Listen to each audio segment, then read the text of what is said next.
Hi everybody, it's Miss Karen, the Young Adult Librarian at the Goshen Public Library, and today we're going to take a trip to Oz. It's the very first edition of Magical Mondays, and we're going to take a little walk on the Yellow Brick Road. We're going to read a little bit from The Wizard of Oz. We're going to talk about some new Wizard of Oz retellings that you can find in the library and online. And yeah, we're just going to do all things Oz today. So let's get started. The very first thing we're going to do is read a little bit from the original Wonderful Wizard of Oz by L. Frank Baum. Now, I know most of you are probably familiar with the movie. You've seen The Wicked Witch, you've walked down the Yellow Brick Road, you've seen the Munchkins, the Wizard, the Emerald City, all that stuff. But have you ever actually read the book, The Wizard of Oz? Because it's a little different. And you'd be surprised, or you might be surprised to find out that there are a lot of stories from Oz. So we're just going to read the first 2 chapters today.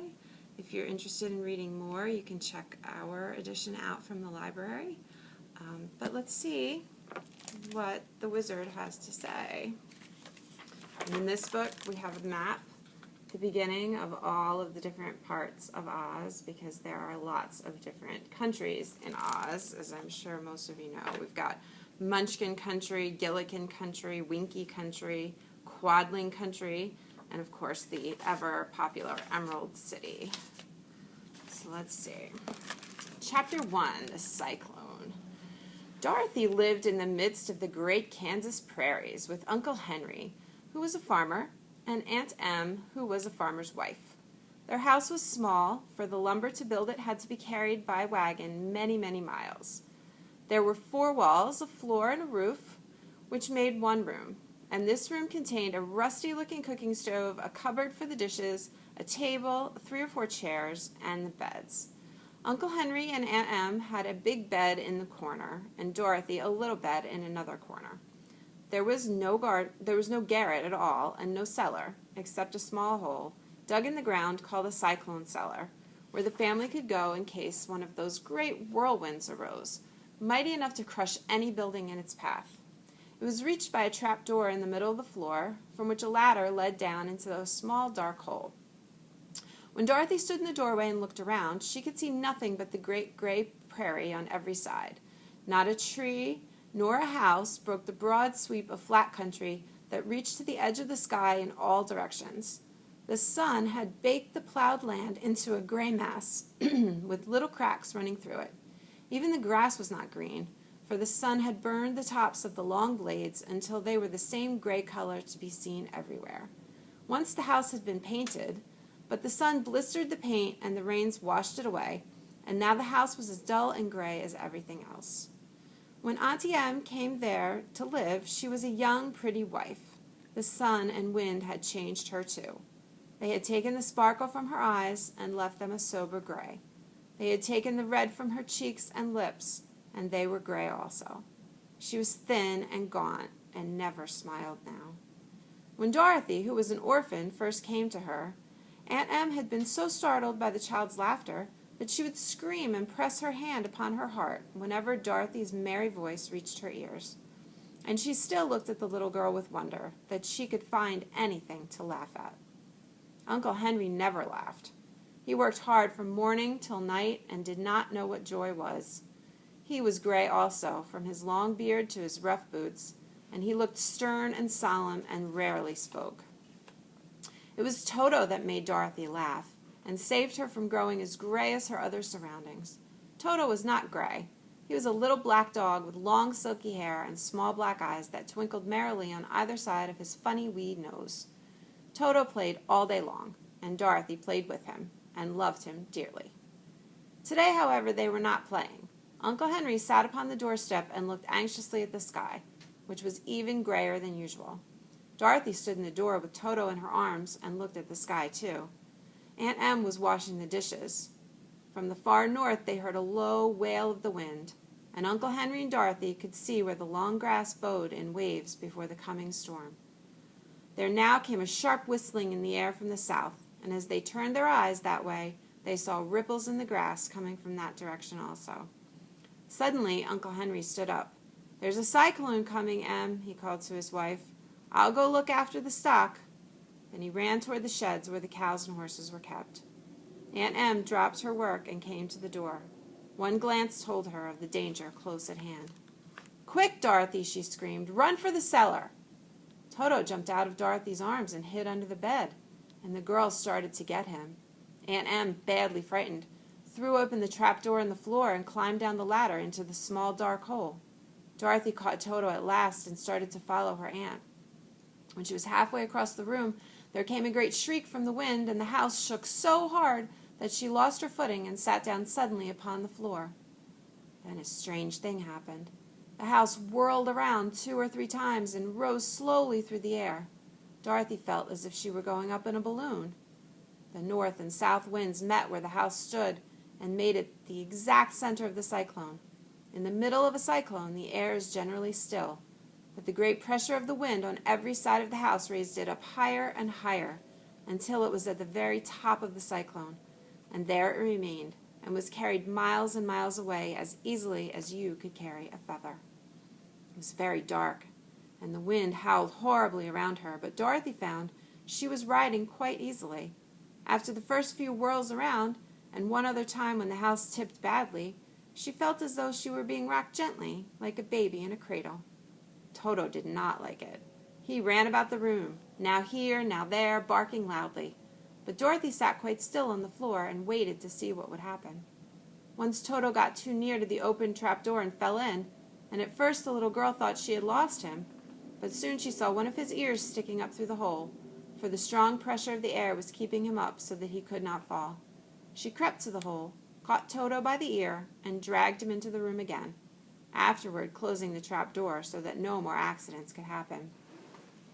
Hour after hour passed away, and slowly Dorothy got over her fright, but she felt quite lonely, and the wind shrieked so loudly all about her that she nearly became deaf.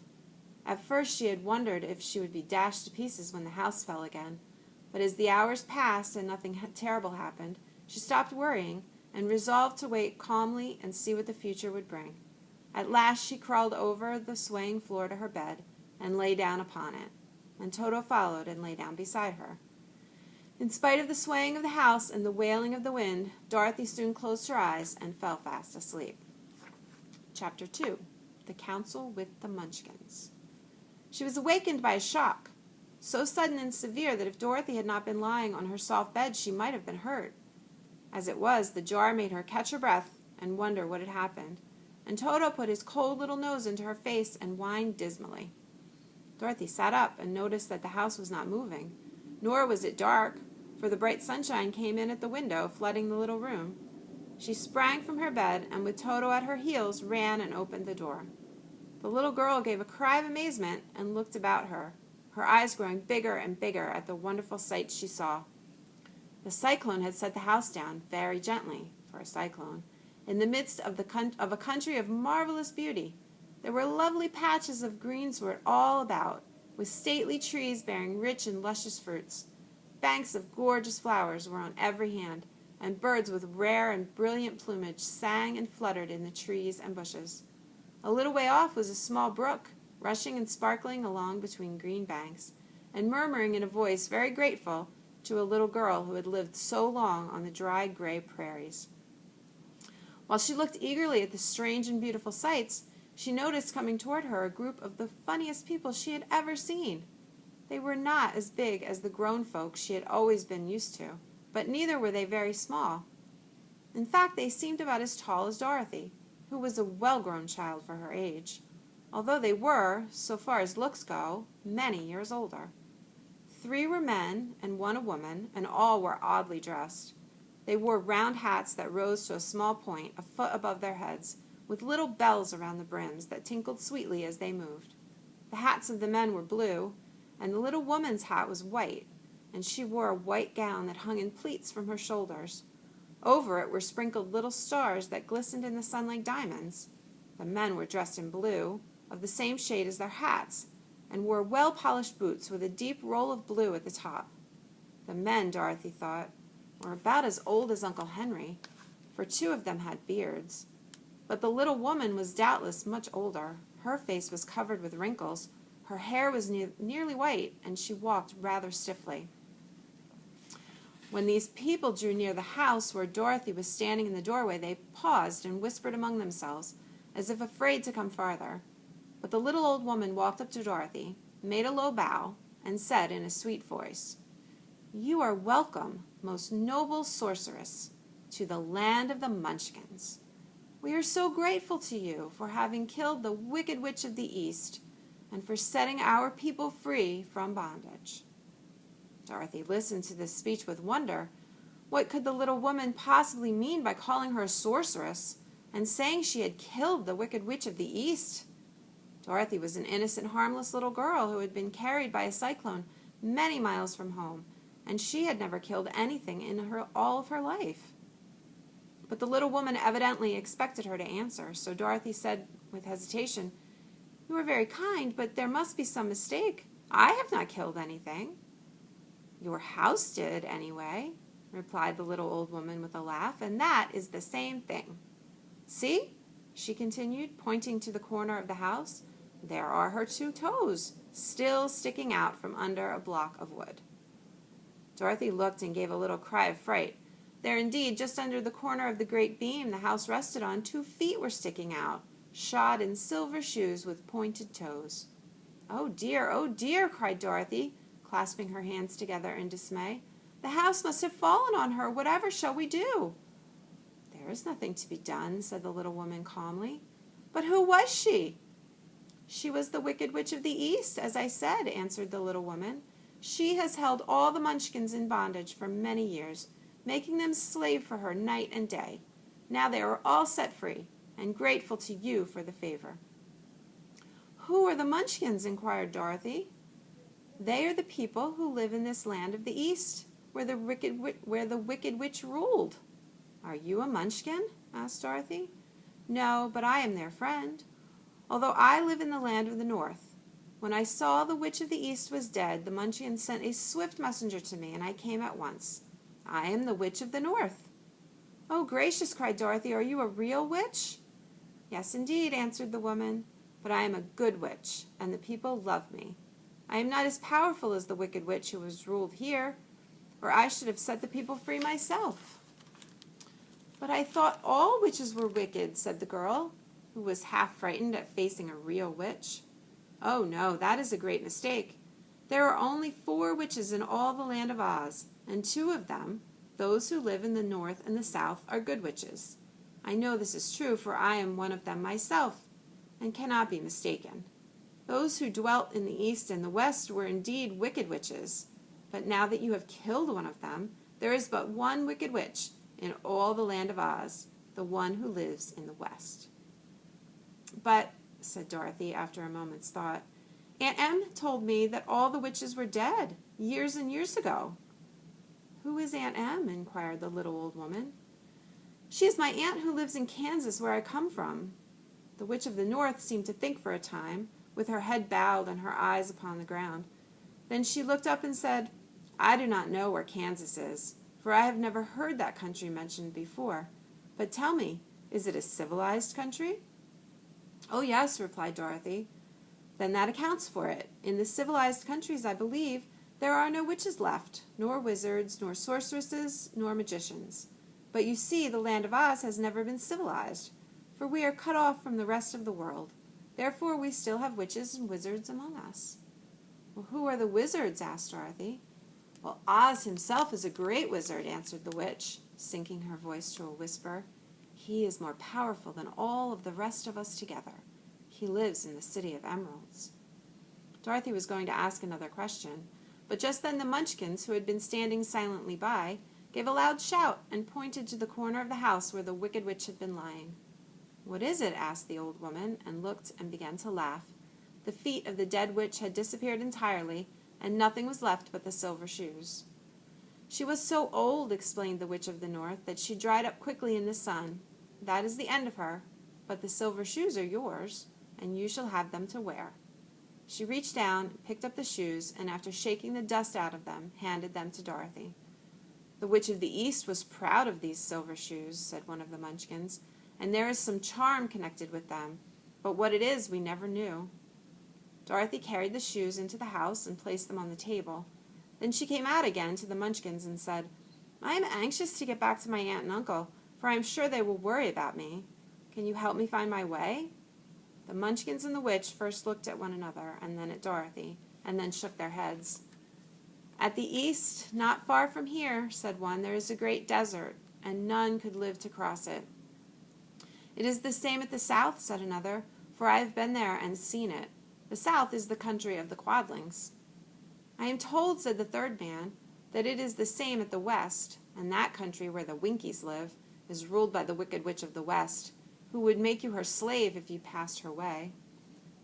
"The north is my home," said the old lady, "and at its edge is the same great desert that surrounds this land of Oz. I'm afraid, my dear, you will have to live with us." Dorothy began to sob at this, for she felt lonely among all of these strange people. Her tears seemed to grieve the kind-hearted Munchkins, for they immediately took out their handkerchiefs and began to weep also.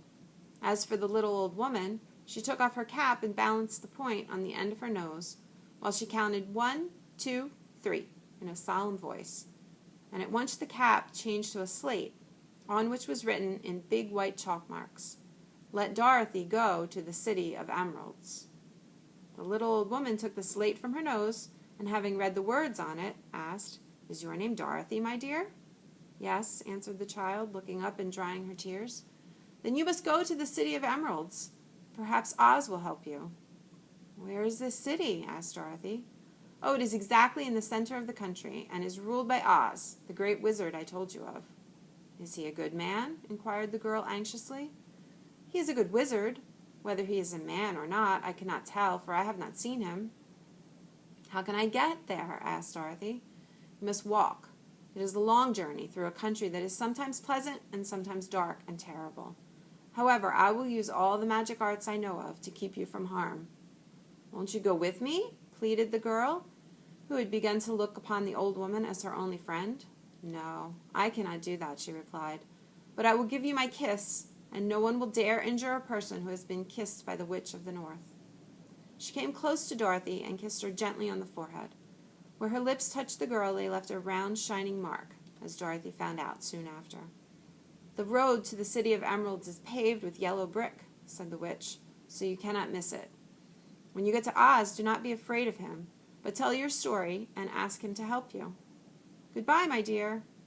The three Munchkins bowed low to her and wished her a pleasant journey, after which they walked away through the trees.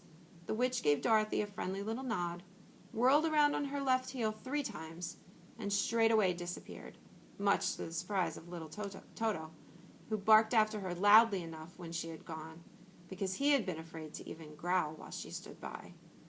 But Dorothy, knowing her to be a witch, had expected her to disappear in just that way, and was not surprised in the least. So that's the first 2 chapters of the Wonderful Wizard of Oz. A little different from the movie, as you might have noticed. The shoes, first of all, aren't ruby slippers, but they're actually silver shoes in this book, so that's an interesting little difference. If you want to read the rest and see what else is different about it, you can check it out from the library. We have the complete collection available here, so we have the first 2 volumes, The Wonderful Wizard of Oz and The Marvelous Land of Oz and Ozma of Oz in this book. The second volume is checked out right now, but this is the 3rd one, which has The Patchwork Girl of Oz, Tick-Tock of Oz, and The Scarecrow of Oz. We also have number 4, which is this one, which is The Rin-Tin in Oz, The Lost Princess of Oz, and The Tin Woodman of Oz. So it gives you the backstories of all those popular characters. And then the 5th volume has The Magic of Oz, Glinda of Oz, and The Royal Book of Oz. So if you are a fan of Oz and you want to learn more about it, you can check all of those different books out and see.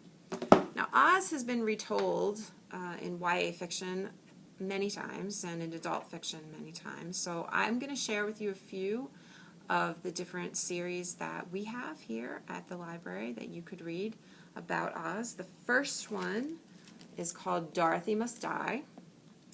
It's by Danielle Page, and this is a young adult book. We also have the second one here right now called The Wicked Will Rise. There are several books in the Dorothy Must Die series, so if you read the first one and you like it, let me know and I will make sure that I can get the rest of them for you. I'll tell you a little bit about what Dorothy Must Die is about, because obviously it's not the same as The Wonderful Wizard of Oz if we're hoping that Dorothy will die. It says, I didn't ask for any of this. I didn't ask to be some kind of hero.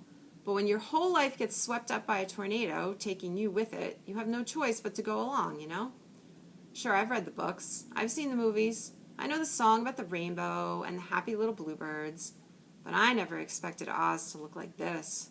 To be a place where good witches can't be trusted, wicked witches may just be the good guys, and winged monkeys can be executed for acts of rebellion. There's still a yellow brick road, but even that's crumbling. What happened to Dorothy? They say she found a way to come back to Oz. They say she seized power and the power went to her head, and now no one is safe. My name is Amy Gum, and I'm the other girl from Kansas.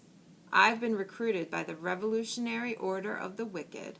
I've been trained to fight, and I have a mission. So this book is about what happened if maybe Dorothy didn't leave Oz and she took over and she turned bad. And our main character here, Amy Gum, has to figure out what went wrong and get rid of Dorothy. So the first one, like I said, Dorothy Must Die. The second one is The Wicked Will Rise. And it is all about the mission to kill Dorothy. So if you're looking for a little bit of a twist on the Oz story, you might want to check out the Dorothy Must Die series. In the adult section, we have Wicked, which some of you might be familiar with because, of course, there is a Broadway show based on this. And it is the backstory of the Wicked Witch of the West. So let's see, this says, it's by Gregory Maguire. Listen up, Munchkins, stop your singing, stop the dancing. The Wicked Witch is no longer dead. But not to worry, Gregory Maguire's shrewdly imagined and beautifully written novel Wicked not only revives her, but re-envisions and redeems her for our times. When Dorothy triumphed over the Wicked Witch of the West in L. Frank Baum's classic tale, we heard only her side of the story. But what about her arch nemesis, the mysterious witch? Where did she come from? How did she become so wicked? Gregory Maguire creates a fantasy world so rich and vivid that we will never look at Oz the same way again. Wicked is about a land where animals talk and strive to be treated like first-class citizens. Munchkinlanders seek the comfort of middle-class stability, and the Tin Man becomes a victim of domestic violence. And then there is the little green-skinned girl named Elphaba, who will grow up to become the infamous Wicked Witch of the West, a smart, prickly, and misunderstood creature who challenges all of our preconceived notions about the nature of good and evil. So if you want a new perspective on the Wicked Witch of the West, check out Wicked, and you can read about how she became the Wicked Witch of the West. Now, we also have on Overdrive, let's see, open my Kindle, a book called Spelled. See that?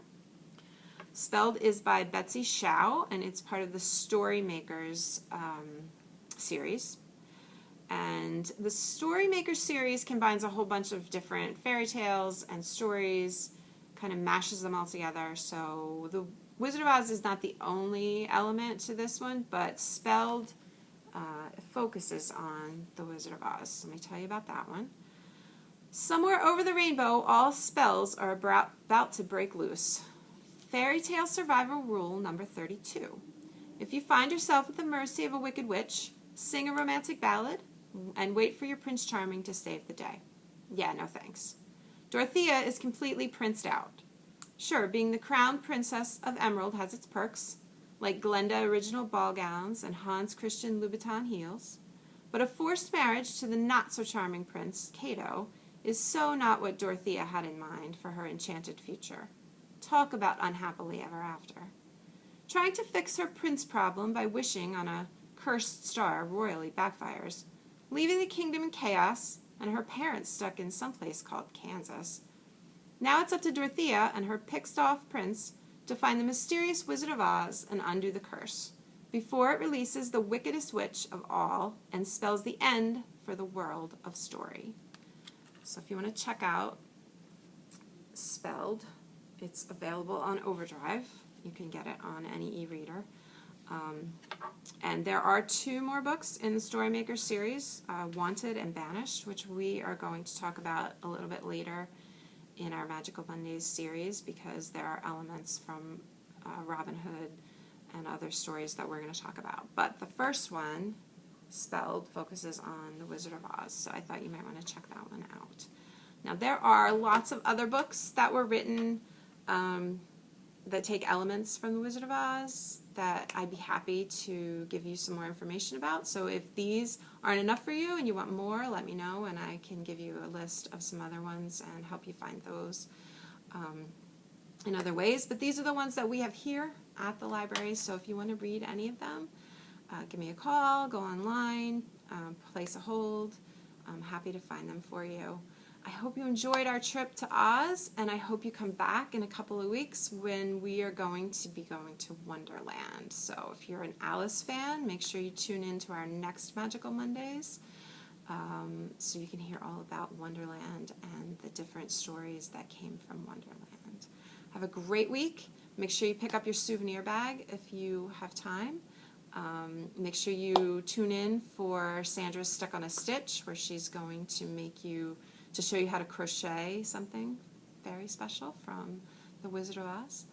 We have lots of surprises in store. If you haven't signed up yet on Beanstack for the Fall into Fictional Worlds Challenge, be sure to do that because we're giving away some great prizes and we have some really fun activities available on there. So I hope to see you guys soon in the library.